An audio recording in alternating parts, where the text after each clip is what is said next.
कराची में आप लोगों के 14 MNAs elected, 4 MNAs reserved seat के ऊपर मौजूद हैं। पाकिस्तान पीपल्स पार्टी कराची का एडमिनिस्ट्रेटर मुर्तज़ा वहाब साहब को पाकिस्तान पीपल्स पार्टी के रुकन को लगा देती है और आप लोगों से पूछा भी नहीं जाता। क्या इसके ऊपर पाकिस्तान तहरीके इंसाफ बिलखुसूस फेडरल गवर्नमेंट कोई बातचीत करेगी सिंध गवर्नमेंट से? देखिए जी, बात यह है कि ये जो सारे मामलात हैं इनके ऊपर हमें बड़े तहफ़्फ़ुज़ात हैं।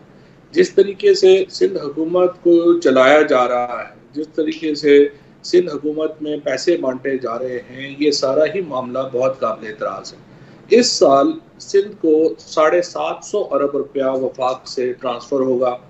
पिछले साल तकरीबन 700 अरब रुपया ट्रांसफ़र हुआ है और ये उन पैकेजेस के अलावा है जो कि पीटीआई की हुकूमत कराची के लिए और अंदरूनी सिंध के लिए बराह रास्त वफाक से पैसा दे रही है।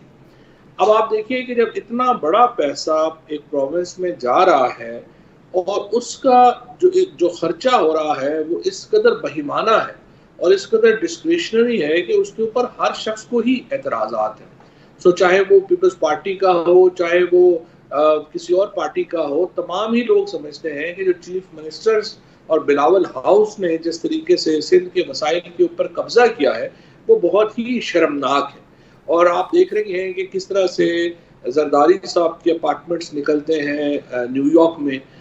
तो जो हमारा गरीब सिंधी हारी है उसके लिए जो पैसा सिंध में जाता है वो अनफॉर्चुनेटली जो सिंध के वडेरे हैं, जो जरदारी साहिबान हैं, जो शाह साहिबान हैं, इनके अकाउंटों से वो पैसा बरामद होता है, वो भी बाहर से।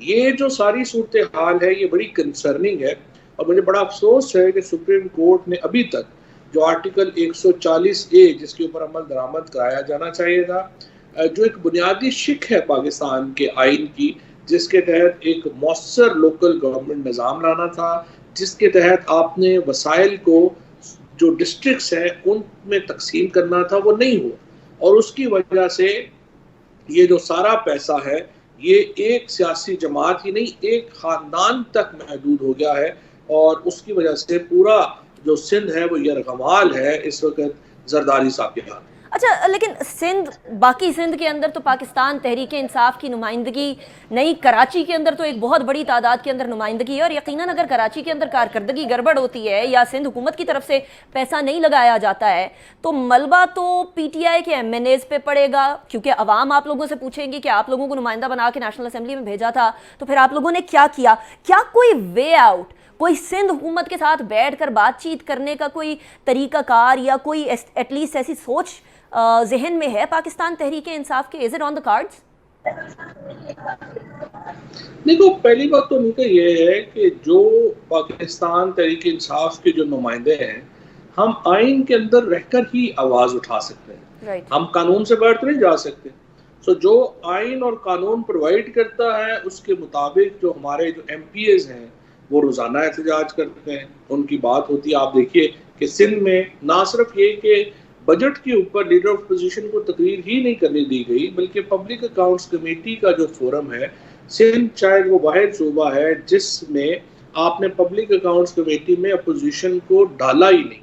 इससे आप अंदाज़ा लगा सकते हैं कि सिंध में किस किस्म का एक निज़ाम हुकूमत जो है वो चल रहा है और हम निज़ाम के अंदर रहते हुए, आइन के अंदर रहते हुए इसके खिलाफ जदोजहद कर रहे हैं। राइट। अभी आपने एक बड़ी इंपॉर्टेंट बात की कि देखें 18वीं तरमीम अगर सूबों तक रहे तो फ़ायदा कोई नहीं है, डिस्ट्रिक्ट एडमिनिस्ट्रेशन तक जाना चाहिए और ये मसला सुप्रीम कोर्ट के फैसले के बावजूद भी बाकी सूबों के अंदर भी परसिस्टेंट है और उन दो सूबों के अंदर तो आप लोगों की अपनी जमात जो है वो बरसर इक़्तिदार है। पंजाब के अंदर लाहौर में आज भी इस बात पे एहतजाज होता रहा कि डिस्ट्रिक्ट एडमिनिस्ट्रेशन या फिर जो लोकल बॉडी सिस्टम है उसको बहाल नहीं किया जा रहा। फवाद चौधरी साहब, पाकिस्तान तहरीक इंसाफ तो बड़ी पुरअज़्म रही है इस बारे में कि ग्रास रूट लेवल तक अथॉरिटी पहुंचनी चाहिए, लोगों तक इख्तियार पहुंचना चाहिए, तो क्या चीज़ आड़े आ रही है ऐसी कि पंजाब के सूबे में ऐसा नहीं किया जा सक रहा?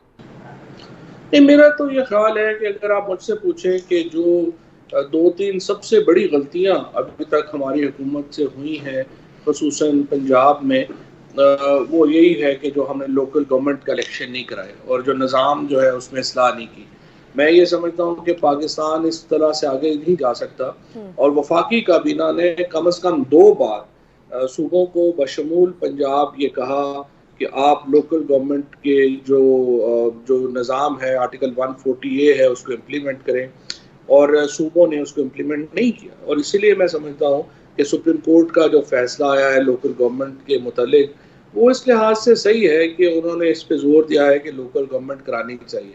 अलबत्ता जो शहबाज शरीफ और मुराद अली शाह ने जिस किस्म की लोकल गवर्नमेंट सिस्टम लगाए थे, उनको लगाने का कोई फ़ायदा नहीं है। अगर हमने जाना है तो हमें परवेज़ मुशर्रफ साहब का जो 2002 का लोकल गवर्नमेंट सिस्टम था वो बहुत बेहतर था। इससे प्राइम मिनिस्टर साहब का जो विजन है वो उनसे एक कदम आगे है। वो कहते हैं कि आपको डायरेक्टली इलेक्टेड मेयर होने चाहिए तहसीलों के, जो कि ये निज़ाम जो है वो चलाएं। और इस ज़मन में प्राइम मिनिस्टर साहब का जो विजन है वो डिस्ट्रिक्ट्स में आप डायरेक्टली इलेक्टेड मेयर कर लें या आप तहसीलों में डायरेक्टली इलेक्टेड मेयर कर लें। मेरी राय में वो बड़ा ज़बरदस्त विजन है और उसको ही हमें आगे बढ़ाना है। अच्छा, आपने एक इंटरेस्टिंग बात कही कि पंजाब में 2-3 गलतियां हुई हैं, उनमें से एक गलती ये है, बाकी 2 भी गिनवाई दें फवाद, अगर पंजाब के अंदर जो गलतियां हुई हैं, ताकि हमें भी क्लैरिटी हो इस बारे में। प्रोविंशियल फाइनेंस कमीशन अवार्ड ना करना बहुत बड़ी गलती है। और इसी तरीके से देखिए, असल जो रूह है ना, वो तब तक ये मुल्क, ये 220 मिलियन लोगों का मुल्क है, 22 करोड़ लोगों का, 20-22 करोड़ लोग इस मुल्क में रहते हैं। इस मुल्क में अगर आप ये कहेंगे कि 4-5 लोग जो हैं या फैमिलीज जो हैं उनके हवाले मुल्क कर दिया जाए, वो दुरुस्त नहीं हो। लिहाजा आपको अल्टीमेटली लोकल गवर्नमेंट की तरफ जाना पड़ेगा। और ये जो चीफ मिनिस्टर्स की रेजिस्टेंस है लोकल गवर्नमेंट कराने के ऊपर, ये पाकिस्तान को बहुत नुकसान दे रही है। राइट। अच्छा, अब ज़रा चलते हैं कराची से होते हुए, पंजाब से होते हुए बलूचिस्तान की तरफ भी। मंडे को गवादर में एक बहुत बड़ा और बहुत सारे मंसूबों का मजमुआ जो है वो उसका इफ्तिताह वज़ीर आज़म साहब ने किया। बलूचिस्तान की कनेक्टिविटी इस वक्त सबसे ज़्यादा ज़रूरी है, लेकिन पाकिस्तान मुस्लिम लीग नून हमेशा कहती रही कि हम बलूचिस्तान की तकदीर बदल देंगे, हम कनेक्टिविटी, हम सीपैक लेकर आ रहे हैं, गवादर पोर्ट हम वहाँ लेकर आ रहे हैं, मामला ठीक कर देंगे। अब वो जो PMLN के वादे थे और दावे थे, उससे PTI के दावों और वादों में क्या चीज़ मुख्तलिफ है? कैसे और क्यों बलूचिस्तान की अवाम पाकिस्तान तहरीक इंसाफ के ऊपर अंधा एतमाद करें? लेकिन ये PMLN ने तो गवादर में एक बिल्कुल मजाक किया है, और अनफॉर्चुनेटली उनके इस मजाक की भारी कीमत जो है वो पाकिस्तान को अदा करनी पड़ी है। जहाँ पे अभी तक हम जो गवादर है उसको सही तौर के ऊपर आबाद नहीं कर सके, तो उसकी बड़ी वजह जो PMLN की नॉन सीरियसनेस थी, और जो उनके मंसूबों की एक समझिए कि उसके अंदर जो एक नहीं थी, एक कंप्लीशन टाइम्स नहीं थे, सीरियसनेस नहीं थी, उसकी वजह से पाकिस्तान को उसकी भारी कीमत अदा करनी पड़ी है। गवादर में उन्होंने इतने बड़े प्रोजेक्ट शुरू किए, लेकिन आप देखिए कि ना उन्होंने गैस दी वहाँ पे, ना बिजली दी, और ना ही आपने वहाँ पे सड़क दी। तो अब अगर आपको गैस, बिजली, पानी और सड़क नहीं है, तो आप मुझे बताएं आप क्या वहाँ पे इस्टेब्लिश करेंगे। लिहाजा हमें बिल्कुल शुरू से वहाँ पे अपने जो मंसूबे हैं उनको शुरू करना पड़ा, और उसके नतीजे में एक बहुत बड़ा, आप समझिए कि ये डिले हुआ, जो कि अगर PMLN अपनी मंसूबों में सीरियस होती तो शायद ये डिले ना होता, और आज गवादर जो है वो अपनी भरपूर कैपेसिटी के ऊपर काम कर रहा होता। राइट। अच्छा, शाहज़ैन बुगटी साहब को वफाकी काबीना का हिस्सा बनाकर प्राइम मिनिस्टर ने ये तो बता दिया कि Balochistan is very close to his heart, लेकिन बहुत सारे बलूचिस्तान के लोग नाराज़ हैं और कुछ बैरून मुल्क भी हैं। क्या पाकिस्तान तहरीक इंसाफ, क्या पाकिस्तान की हुकूमत उनसे भी राबते करेगी, उनको भी on board and on table लेकर आने की कोशिश करेगी?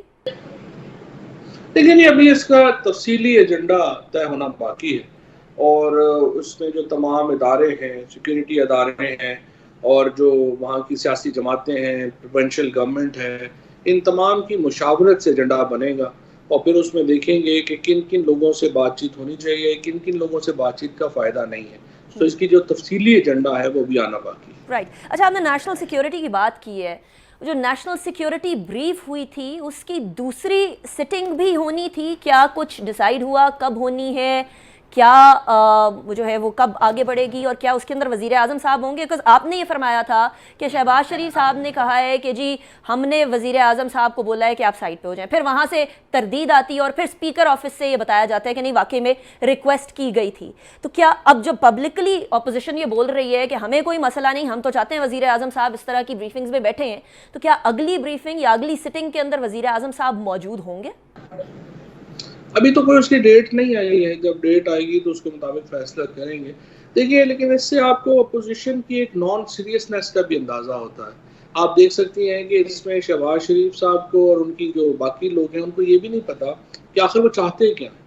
अगर वो ये चाहते कि इसको हम आगे बढ़ाएं और प्राइम मिनिस्टर साहब जो हैं वो आएँ या ना आएँ, इसके ऊपर भी उनमें यगानगत नहीं है। सो शहबाज शरीफ साहब ने कह दिया वो ना आए, लेकिन अपोजिशन की जो अंदरूनी पार्टी है उसके अंदर ही लोगों ने कहा कि नहीं उनको आना चाहिए। तो इसका मतलब ये था कि शहबाज शरीफ साहब की गिरफ्त नहीं है पीएमएलएन के ऊपर, जो कि बाकी लीडरों की अपनी अपनी पार्टीज के ऊपर है। तो ये नून लीग का जो अंदरूनी इस वक्त जो एक इंतशार है उसकी वजह से भी बहुत सारे फैसले जो है वो नहीं हो पाए। अच्छा, इसकी वजह क्या हो सकती है? शहबाज शरीफ साहब या जनरल के वज़ीर आज़म साहब ना आए, what could be the reason? जबकि हमेशा से अपोजिशन ये कहती रही कि वज़ीर आज़म साहब का इस तरह की नेशनल सिक्योरिटी की मीटिंग के अंदर होना ज़रूरी है, तो why this shift in your view? क्योंकि सारे शायद चीफ ऑफ आर्मी स्टाफ को नौकरियों की दरख्वास्त देना चाहते थे, तो प्राइम मिनिस्टर साहब के सामने शायद शर्म आना आती है। ये कौन सी दरखास्तें थी फवाद, ज़रा क्लैरिफाई तो करिएगा। बस ये वही दरखास्तें हैं कि बाहर जो है वो गले पकड़ो और जब कमरे में जाओ तो जूतों में गिर जाओ।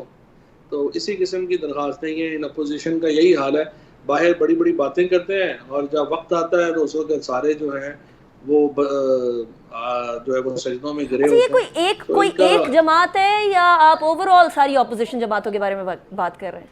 देखिए, बात यह है अनिका कि पॉलिटिक्स जो होती है ना वो दो तरह की हो सकती है ना। एक पॉलिटिक्स है जो कि कोई आइडियोलॉजी के ऊपर हो, जो लोग बरसों जिन्होंने जेलें काटी हैं, चाहे वो महात्मा गांधी हो, चाहे वो अबुल कलाम आज़ाद हो, चाहे वो हमारे और बाकी जो अकाबरीन हैं वो हों, जिन लोगों ने जेलें काटी, जिन्होंने अपनी सख्तियां बर्दाश्त की, इन लोगों के लिए फिर होता है कि इनका जो मकसद है वो अपनी ज़ात से बड़ा होता है। तो तभी आप इस किस्म की सख्ती बर्दाश्त कर सकते हैं ना। जब मकसद ही सिर्फ अपनी ज़ात हो और ये हो कि मैं किस तरीके से पाकिस्तान से बाहर ज़्यादा जायदादें बना लूँगा, मैं फलानी जगह अपना जो है जहाज़ मेरे पास ये हो जाएगा और उसके बाद मेरा फार्म हाउस ये हो जाएगा। तो अगर आपने इस तरह पॉलिटिक्स करनी है और लग्जरी के लिए आप पॉलिटिक्स कर रहे हैं तो फिर आप क्या आपका नज़रिया होगा? फिर तो नज़रिया नहीं होगा। तो यही एक मेरा ख्याल है कि ज़्यादातर अपोजिशन के जो लोग हैं उनका मामला यही है।